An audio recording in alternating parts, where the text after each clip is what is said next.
할렐루야. 오늘도 함께 기도하게 되어 감사합니다. 함께 기도하면서 금요기도회 시작하겠습니다. 하나님 아버지, 오늘도 하나님 앞에 우리의 연약함을 고백하며 하나님의 은혜 아니면 아무것도 할 수 없음을 이렇게 의지하게 하심에 감사합니다.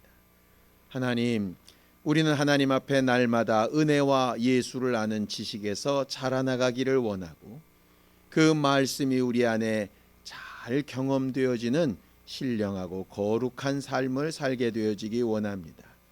오늘 기도하는 이 시간에도 하나님이 우리를 만나주시고 함께하여 주시옵소서. 예수님의 이름으로 기도하였습니다. 아멘. 하늘에 계신 우리 아버지여, 이름이 거룩히 여김을 받으시오며 나라 임하옵시며 뜻이 하늘에서 이룬 것 같이 땅에서도 이루어지이다. 오늘날 우리에게 일용할 양식을 주옵시고 우리가 우리에게 죄 지은 자를 사하여 준 것 같이 우리 죄를 사하여 주옵시고 우리를 시험에 들게 하지 마옵시고 다만 악에서 구하옵소서. 나라와 권세와 영광이 아버지께 영원히 쌓옵나이다. 아멘. 찬송가 366장 함께 찬양하겠습니다. 366장입니다.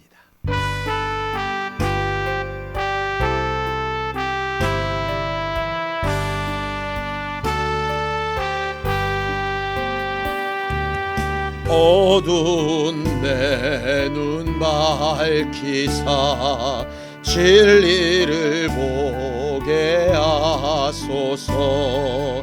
진리의 열쇠 내게 주사 참빛을 찾게 하소서. 깊으신 뜻을 알고자 엎드려 기다리오니 내 눈을 뜨게 하소서. 성령이여 막혀진 내 귀 여시사 주님의 귀한 음성을 이 귀로 밝히 들을 때에 내 기쁨 한량 없겠네. 깊으신 뜻을 알고자 엎드려 기다리오니 내 귀를 열어주소서. 성령이여 봉해진 내 입 여시사 복음을 널리 전하고 차가운 내 맘 녹여주사 사랑을 하게 하소서. 깊으신 뜻을 알고자 엎드려 기다리오니 내 입을 열어주소서. 성령이여.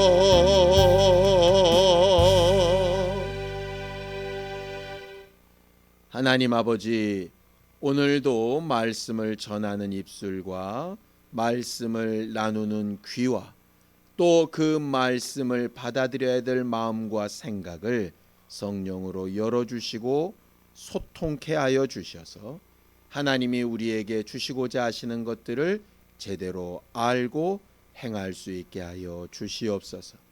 믿음으로 헌금한 손길들 위에 복을 주시고 하나님께서 우리와 늘 함께하고 계심을 알고 순종하며 살게 하여 주시옵소서. 예수님의 이름으로 기도하였습니다. 아멘. 하나님의 말씀은 요한복음 13장 12절에서 17절까지 말씀을 함께 합독하겠습니다. 요한복음 13장 12절에서 17절까지 말씀을 함께 합독하겠습니다. 함께 읽습니다. 시작. 그들의 발을 씻으신 후에 옷을 입으시고 다시 앉아 그들에게 이르시되 내가 너희에게 행한 것을 너희가 아느냐? 너희가 나를 선생이라 또는 주라 하니 너희 말이 옳도다. 내가 그러하다. 내가 주와 또는 선생이 되어 너희 발을 씻었으니 너희도 서로 발을 씻어주는 것이 옳으니라. 내가 너희에게 행한 것 같이 너희도 행하게 하려 하여 본을 보였노라. 내가 진실로 진실로 너희에게 이르노니 종이 주인보다 크지 못하고 보냄을 받은 자가 보낸 자보다 크지 못하나니 너희가 이것을 알고 행하면 복이 있으리라. 아멘. 신앙생활은 하나님을 알고 경험하며 사는 생활입니다. 비록 눈에 보이지 않고 손에 잡히지 않지만 우리가 살아가는 모든 생활 가운데 하나님이 함께하고 계신 것과 하나님께서 우리에게 가장 좋고 아름다운 길을 가르쳐주고 계신 것과 우리가 행한 일뿐 아니라 그 모든 결과까지도 보시고 기억하시고 판단하시는 하나님이시라고 하는 것을 머리로도 알고 마음으로도 느끼고 실질적인 삶에서도 경험하면서 간증하여 증거하는 것이 바로 신앙생활이지요. 알고 경험하는 것, 그것이 바로 믿음의 가장 큰 근본입니다. 무조건 믿으라, 이해가 안 돼도 믿으라, 그냥 무조건 따라와라 라고 하는 게 믿음이 아니라 성경은 분명히 알고 믿는 것이 영생이라고 가르칩니다. 자, 요한복음 17장 3절입니다. 함께 읽습니다. 시작. 영생은 곧 유일하신 참 하나님과 그가 보내신 자 예수 그리스도를 아는 것이니이다 라고 이렇게 말하고 있죠. 여기 알다라고 하는 것이 분명히 머리로도 알지만 체험하여 안다라고 하는 말입니다. 우리의 신앙생활은 머리로도 아는 것을 체험하여 알아야 하는 겁니다. 어떻게 보이지 않고 만져지지 않고 알 수 없는 하나님을 우리가 듣고 보고 알 수 있을까요? 성경은 분명히 그 이유를 위해서 하나님은 자신을 계시하시는 분이라고 이렇게 되어져 있습니다. 예수께서 육체로 이 땅에 오셔서 자신을 나타내 주지 않으셨다면 우리는 예수를 알지 못했을 겁니다. 하나님께서 하나님의 사람들을 통해서 하나님을 말씀으로 가르쳐 하나님의 법과 진리로 우리에게 보여주지 아니하셨다면 우린 절대로 하나님을 알 수 없었을 겁니다. 하나님의 자기 계시, 하나님이 자기 자신을 나는 이런 자다라고 가르치시는 그것을 우리가 알고 보고 들었기 때문에 결국 하나님을 체험하게 되는 것이지요. 그래서 우리의 신앙생활 가운데 말씀은 아주 중요합니다. 그런데 문제는 뭐냐? 말씀이 지금 현재를 살고 있는 우리에게 다가올 때에 지금 이 말씀을 어떻게 해석하고 적용시켜야 할까 하는 것이 필요하다라고 하는 것이죠. 왜냐하면 수천 년 전에 다른 상황에서 또 다른 형편의 사람들에게 전해졌던 그 말씀을 나는 어떻게 받아들여야 하는가?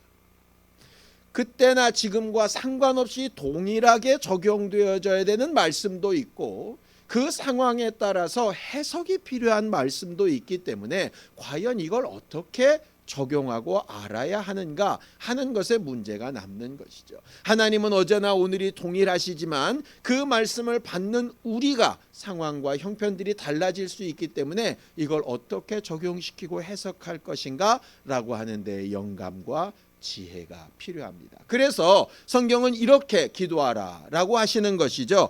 자, 에베소서 1장 17절에서 19절입니다. 함께 읽습니다. 시작. 우리 주 예수 그리스도의 하나님 영광의 아버지께서 지혜와 계시의 영을 너희에게 주사 하나님을 알게 하시고 너희 마음의 눈을 밝히사 그의 부르심의 소망이 무엇이며 성도 안에서 그 기업의 영광의 풍성함이 무엇이며 그의 힘의 위력으로 역사심을 따라 믿는 우리에게 베푸신 능력의 지극히 크심이 어떠한 것을 너희로 알게 하시기를 구하노라 라고 이렇게 되어져 있습니다. 하나님이 누구시고 하나님은 어떻게 일하시고 우리에게 뭘 어떻게 하라고 하시는가 하는 그 말씀을 우리가 듣고 지혜와 계시의 영을 통해서 우리를 깨닫게 하시고 알게 하시고 이해하게 하시고 공감하게 하시는 그 마음과 역할을 통해서 우리가 하나님을 더 잘 알고 제대로 경험할 수 있도록 그렇게 간구하라라고 이렇게 되어져 있는 거죠. 오늘 저녁에 우리는 바로 이 부분을 기도하려고 합니다. 하나님, 하나님의 말씀을 알게 하시고 하나님의 말씀을 잘 듣게 하시고 또 그 하나님의 말씀을 잘 해석하게 하시고 적용하게 하시고 순종하게 하시고 그 말씀대로 믿고 인내하여 기다려야 하는 모든 부분에 우리가 하나님의 인도하심과 도우심을 얻기 원합니다. 이것이 바로 우리가 기도하고 하나님 앞에 간구해야 될 내용이지요. 오늘 우리가 읽은 성경 본문은 흔히 세족식이라고 불리워지는 그런 내용을 우리가 보고 있습니다. 사실 세족식이라는 말은 있지 않지요. 예수께서 제자들의 발을 씻기시고 내가 너희에게 이렇게 행한 것처럼 너희도 행하라 라고 이렇게 말씀하셨습니다. 그래서 어떤 모임에서는 세족식을 실질적으로 행하는 경우도 있습니다. 그런데 거의 대부분의 교회가 이것을 예식으로 하고 있지는 않죠. 침례식은 예식으로 하고 있는데 세족식은 예식으로 하고 있지 않습니다. 도대체 뭐가 다를까요? 예수께서 침례도 명령하시고 세족식도 명령하신 것 같은데 뭐가 틀리지요? 말씀에 어떻게 기록되어 있는가를 보면 분명히 차이가 좀 있습니다. 자, 마태복음 28장 19절에서 20절입니다. 함께 읽습니다. 시작. 그러므로 너희는 가서 모든 민족을 제자로 삼아 아버지와 아들과 성령의 이름으로 침례를 베풀고 내가 너희에게 분부한 모든 것을 가르쳐 지키게 하라. 볼지어다 내가 세상 끝날까지 너희와 항상 함께 있으리라 하시니라 라고 이렇게 되어져 있습니다. 예수께서 침례를 명령하실 때 침례식을 하라 라고 이렇게 말씀하신 건 아닙니다. 너는 침례로 믿음을 고백하고 하나님의 말씀에 가르치신 대로 순종하며 사는 사람이라는 증거를 또 다른 이들에게 침례를 베푸는 것에서 시작하라. 그리고 침례를 베풀었다면 그들에게 하나님의 말씀대로 순종하며 가르치신 대로 살아갈 수 있도록 도와주어라. 그렇게 하는 것이 제자를 삼는 일이고 예수 그리스도와 끝까지 함께하는 일이다라고 이렇게 말씀하신 것이죠. 그래서 침례식은 내가 하는 것보다 베푸는 것이 중요합니다. 가르치는 것이 중요하고 그렇게 행하도록 하는 것이 대단히 중요한 일이지요. 그런데 세족은 다른 의미입니다. 내가 너희가 말하는 것처럼 주와 선생이다. 주가 더 높고 선생이 더 높다는 것은 너희가 생각하는 것과 똑같다. 그러나 내가 너희에게 이런 것을 행하는 것은 너희를 가르치기 위함이다. 주와 선생으로서 너희에게 이렇게 행한 것처럼 너희도 그렇게 행하라 하시면서 행하라 다음에 이런 말씀을 하십니다. 요한복음 13장 17절입니다. 함께 읽습니다. 시작. 너희가 이것을 알고 행하면 복이 있으리라 라고 이렇게 되어져 있죠. 알고 행하면. 너희가 이 의미가 뭔지 알고 행하면 실질적으로 발을 씻기라는 얘기인지 발을 씻기는 것처럼 뭘 어떻게 하라는 얘기인지 알고 행하면 이란 말입니다. 침례식은 말 그대로 침례 자체를 주라라고 하시는 것이고요. 발을 씻기셨던 것은 발을 씻겨주라라는 의미가 아니라 발을 씻겼던 그 의미를 알고 행동하라라고 하는 것입니다. 그래서 우리는 성경에 있는 말씀이나 명령들을 그대로 지켜야 되는 명령인지 아니면 그 의미를 알고 행동해야 되는 명령인지 하는 것을 분별해야 될 필요가 있습니다. 물론 그대로 행동한다 그래서 뭐가 잘못됐다는 것은 아닙니다. 그러나 반대로 그렇게 똑같이 행동하지 않는다고 잘못되었다라고 판단해서도 안 되는 것이죠. 문제는 왜 그렇게 하라고 하셨는지 의미를 알고 행동하는 것입니다. 주의를 지키는 것, 11조를 드리는 것, 직분을 감당하는 것, 헌신을 하는 것, 물론 행동 그대로를 하는 것도 잘못된 일은 아닙니다. 그러나 의미를 모르고 행한다면 사실은 무의미할 수 있는 것이죠. 왜 그렇게 하라고 하셨는지 본래 방향이나 그 모든 결과나 의미와 상관없이 행동만 했다고 굉장히 믿음이 좋은 사람은 아닌 겁니다.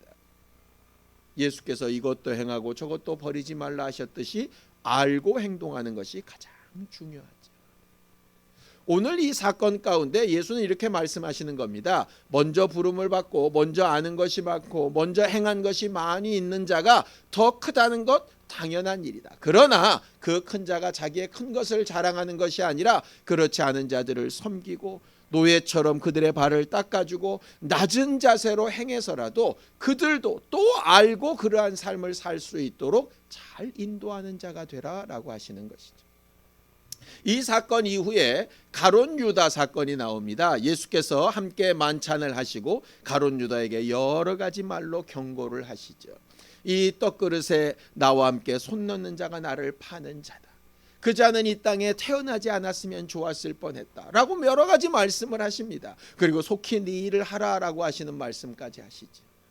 가룟 유다는 예수께서 여러 번 경고하셨음에도 불구하고 예수의 가르치신 말씀과 전혀 상관없이 자기 할 일을 하고 자기 욕심대로 행하다가 결국은 자기 목숨을 스스로 끓는 저주 가운데 머물고 맙니다.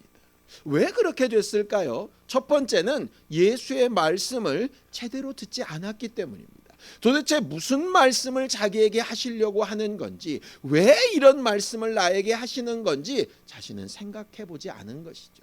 두 번째는 그 말씀의 뜻을 혹 알았더라도 자기가 생각하는 자기 고집이 훨씬 큰 겁니다. 예수는 그렇게 말씀하셨으나 내 생각은 달라, 이렇게 되어지는 것이죠. 결국 두 가지입니다. 하나님의 말씀을 잘 제대로 듣는 것이 필요하고 그 말씀을 내 생각과 비교할 때 주의 말씀을 더 우위에 놓고 해석하는 능력이 필요합니다. 이것을 기도해야 되는 것이 바로 우리들의 기도와 간구의 내용인 것이죠.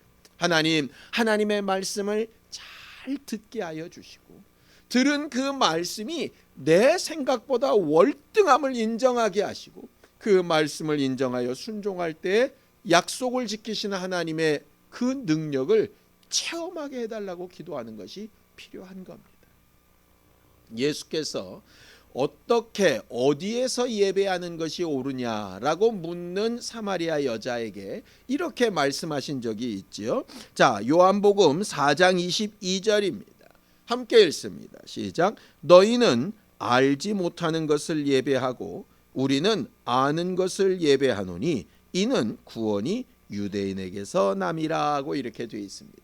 여기는 혈통적 유대인이라 구원이 있다 이 말씀을 하신 게 아니라 알지 못하고 예배하는 것에는 구원이 없고 알고 예배하는 것에는 구원이 있다 이 말입니다. 예배의 대상이 누구이신지, 예배를 왜 하라고 하신 것인지, 그 예배란 것이 과연 무엇인지, 예배의 결과는 뭔지 알고 행하는 사람은 구원이 있다라고 이렇게 되어져 있는 것이죠. 기도도 마찬가지입니다. 헌신이나 봉사나 직분도 마찬가지입니다. 우리의 신앙생활도 다 마찬가지입니다. 왜 하라고 하셨는지, 뭘 하라고 하셨는지, 그 결과가 과연 뭔지, 그래서 나는 무엇을 구하며 살아야 하는지 분별하고 깨닫는 것이 매우 중요합니다. 성령께서 우리 안에 들어오셔서 하나님의 말씀을 생각나게 하시고 깨닫게 하신다라고 되어져 있죠.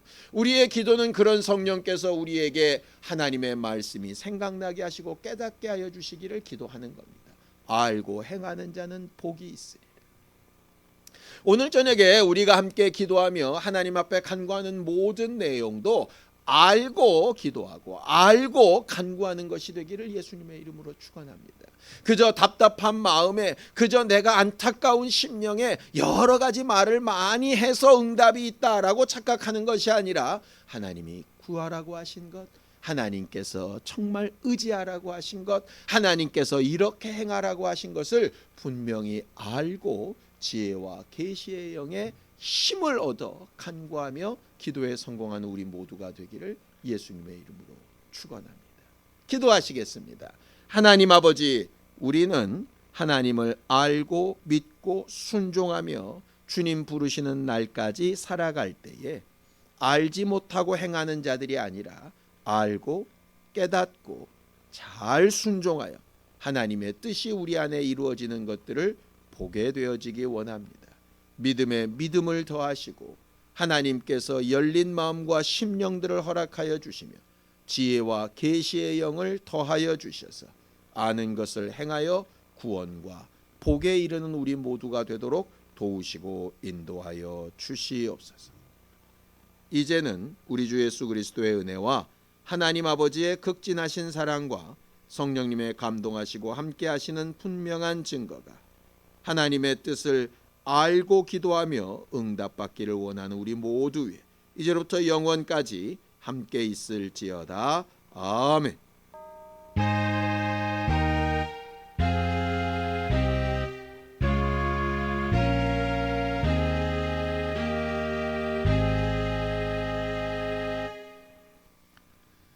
하나님의 뜻과 은혜를 구하며 함께 기도하시겠습니다.